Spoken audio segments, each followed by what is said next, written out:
Hello guys, Pakistan இந்த T20 world கப்ல இருந்து எலிமினேட் ஆயிடுச்சு.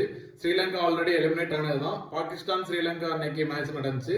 அதாவது பாகிஸ்தானுக்கு வந்து ரெண்டு சினாரியோ இருந்துச்சு. பேட்டிங் ஃபர்ஸ்ட் பண்ணா 65 ரன்ல வந்து ஜெயிக்கணும். சேசிங்னா வந்து 40 பால்ஸ் ரிமைனிங்ல இருக்கும்போது வந்து மேட்ச் ஜெயிக்கணும். அந்த மாதிரி ஒரு சினாரியோ இருந்துச்சு. ஸ்ரீலங்கா டாஸ் வின் பண்ணி பவுலிங் போஸ்ட் பண்ணாங்க. பாகிஸ்தான் வந்து சூப்பர்பா ஆடினாங்க. என்னைக்குமே இல்லாம அவங்க வந்து பேட்டிங் ஓப்பனர்ஸ் ரெண்டு வாரமே கிளிக் பண்ணாங்க. டீம்ல வந்து நிறைய சேஞ்சஸ் பண்ணாங்க. பாபர் அசாம் டிராப் பண்ணாங்க, ஃபக்கர் சமான் ஓப்பனிங் ஆடினாங்க, நசீம் ஷா கொண்டு வந்தாங்க, அப்ராரா கொண்டு வந்தாங்க, நிறைய சேஞ்சஸ் பண்ணியிருந்தாங்க.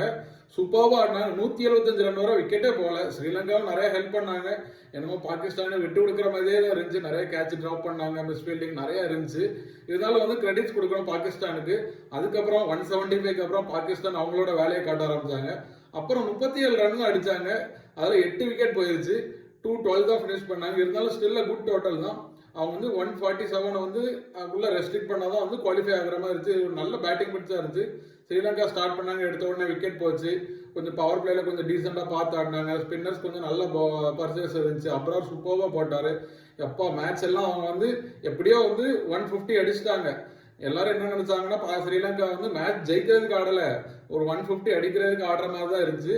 ஆனா தாசுன் ஷானகா ஒரு இன்ஸ்பிரேஷன் கம்பேக் சூப்பர்வா ஆடினாரு. 80 ரன் அடிச்சாரு. பயங்கரமா வேற லெவல். கடைசி வரை கேம் எடுத்துட்டு போனாரு. கடைசியில வந்து 3 பால் 12 ரன், அதாவது 4 பால் 18 இருக்கும்போது வரிசையா 6 அடிச்சு 2 பாலுக்கு 6 ரன் வந்துச்சு. அப்புறம் ஒரு பால் டாட் பால். கடைசி அந்த வைடு வந்து கொடுக்கல. இருந்தாலும் என்ன கேம் என்னன்னாலும் ஆயிருக்கலாம். 5 ரன்ல தோத்துட்டாங்க. பார்ப்போம். இந்த குரூப் பில இருந்து இங்கிலாந்து நியூசிலாந்து வந்து குவாலிஃபை ஆயிட்டாங்க. இனி வர நாக் அவுட் எல்லாமே இந்தியாவில தான் நடக்கும்.